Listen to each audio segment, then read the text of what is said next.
Hi అండి. నాకు support చేసే వారందరికీ కూడా చాలా థ్యాంక్స్ అండి. ప్లీజ్ మిగతా వాళ్ళందరూ కూడా నాకు సపోర్ట్ చేయాలని రిక్వెస్ట్ చేసి అడుగుతున్నాను. ప్లీజ్ సబ్స్క్రైబ్ అండి, ప్లీజ్ లైక్ అండి, బెల్ ఐకాన్ని టచ్ చేయండి.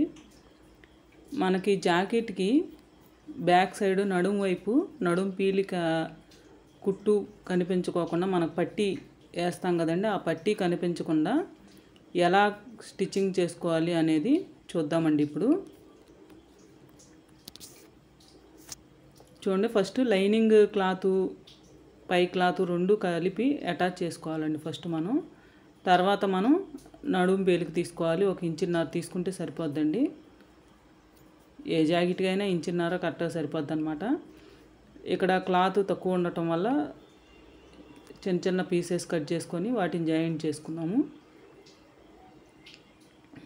ఈ విధంగా కనుక స్టిచ్చింగ్ చేసుకుంటే అండి మనకి నడుము పీలిక అనేది ఆ పట్టీకి కనిపించుకోకుండా, ఆ పై కుట్టు తెలియకోకుండా ఉంటుందండి లోపలికి.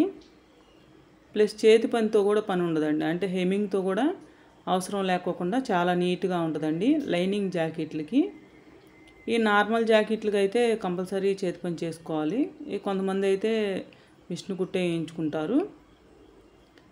ఈ లైనింగ్ జాకెట్లకు మాత్రం చాలా యూజ్ అవుతుందండి ఈ నడుము పీలిక అనేది ఈ విధంగా స్టిచ్చింగ్ చేసుకోవడము. ఎవరైనా సరే ఇలా ట్రై చేయండి, మీకు వర్క్ కూడా చాలా ఫాస్ట్గా అవుతుంది, పని కూడా లేట్ అవుతుంది అన్నది లేకోకుండా ఉంటుంది అనమాట. బ్లౌజ్ కూడా చాలా ఫినిషింగ్ ఉంటుంది. చూడండి, ఇప్పుడు ఈ పీలిక అనేది నడుము పీలిక అనేది లైనింగ్ జాకెట్కి పై క్లాత్ మీద వేసుకొని ఎలా స్టిచ్చింగ్ చేసుకోవాలండి.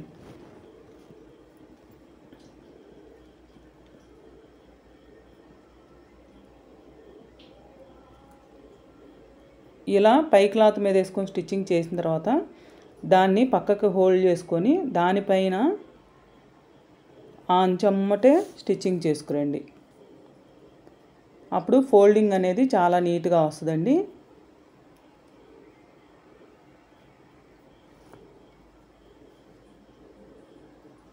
ఇప్పుడు అంచమ్మటే నీట్గా కుట్టుకొచ్చారు కదా,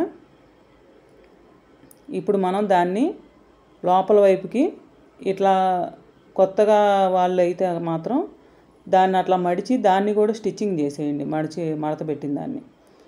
కొంచెం ఎక్స్పీరియన్స్ అయితే మాత్రం దాన్ని అట్లా మనం మడత పెట్టేసేసి దాన్ని స్టిచ్చింగ్ చేసేయచ్చు. చూడండి, ఇప్పుడు లైనింగ్ క్లాత్ మీదకి దాన్ని ఈ సైడ్కి మడత పెట్టేసేసి మనం నడుము పీలిక స్టిచ్చింగ్ చేయడమేనండి. ఇంకా మనకి హెమ్మింగ్తో పని ఉండదు. ప్లస్ మనం నడుము పీలిక వేసిన కుట్టు కూడా మనకు కనిపించదండి పైకి. ఆ కుట్టు అనేది కూడా లోపలికి వెళ్ళిపోతుంది అన్నమాట. చాలా నీట్గా ఉంటుందండి ఈ టైప్లో కనుక నడుము పీలిక మనం స్టిచ్చింగ్ చేసుకుంటే. కస్టమర్స్ కూడా చాలా లైక్ చేస్తారు ఈ విధంగా మనం స్టిచ్చింగ్ చేస్తే. అలా కుట్టిన తర్వాత మళ్ళీ దీన్ని తిప్పి ఈ లైనింగ్ దాని మీదకి పైవైపు ఇట్లా అంచమ్మటే పెట్టి స్టిచ్చింగ్ చేసుకురండి. చాలా నీట్గా ఉంటుందండి జాకెట్ మాత్రం, ఐరన్ చేసినట్లుగా ఉంటుంది అనమాట. ఇక మనకి హెమ్మింగ్తో పని లేదు, పైకి కుట్టు కనిపించదు. ఇప్పుడు ఈ బ్యాక్ సైడ్ మొత్తము కూడా చుట్టూతా మనం స్టిచ్చింగ్ చేసుకొచ్చేసేద్దాం నీట్గా. ఇట్లా మీరు నడుము పీలిక కనుక వేసుకున్నారంటే మీకు జాకెట్లు చాలా తొందరగా ఎక్కువ జాకెట్లు కుట్టగలుగుతారు. హెమ్మింగ్ పెట్టుకుంటే కనుక మళ్ళీ ఆ హెమ్మింగ్ కూడా చాలా టైం వేస్ట్ అవుతుంది కదండి. మనకి పని కూడా నీట్గా ఉండాలి అని అంటే మాత్రం నడుము పీలిక అనేది మీరు ఈ విధంగానే స్టిచ్చింగ్ చేసుకోండి, అప్పుడే చాలా బాగుంటుంది మీకు. ఈ చుట్టూతా ఈ విధంగా ఇక స్టిచ్చింగ్ చేసుకొచ్చేసేయడమే అనమాట. జాకెట్ అనేది చాలా నీట్గా ఉంటుందండి. ఈ టైలరింగ్ వర్క్ చేసే వాళ్ళకి బ్లౌజులు కూడా లైనింగ్ బ్లౌజులు చాలా ఫాస్ట్గా అయిపోతాయండి. లైనింగ్ బ్లౌజులు ఏంటంటే పై క్లాత్ కింద క్లాత్ అటాచ్ చేసి స్టిచ్చింగ్ చేయడం, ఈ నడుము పీలికని వీటన్నిటి వల్ల ఎక్కువ టైం పడుతుంది కదండి. ఈ విధంగా కొన్ని టిప్స్ కనుక మీరు ఫాలో అయితే మీకు లైనింగ్ జాకెట్ కూడా చాలా తొందరగా అయిపోద్దండి. తొందరగా అయిపోతుంది, ఎక్కువ జాకెట్లు కూడా మీరు స్టిచ్చింగ్ చేసుకోగలుగుతారు.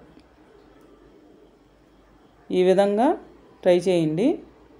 కొత్తవారు ట్రై చేయండి, తెలియని వారు కూడా ట్రై చేయండి. ఇలా చాలా ఈజీ, చాలా గుడ్ టిప్ అండి ఇది. ఓకే అండి, సబ్స్క్రైబ్ చేసుకోండి, లైక్ కొట్టండి.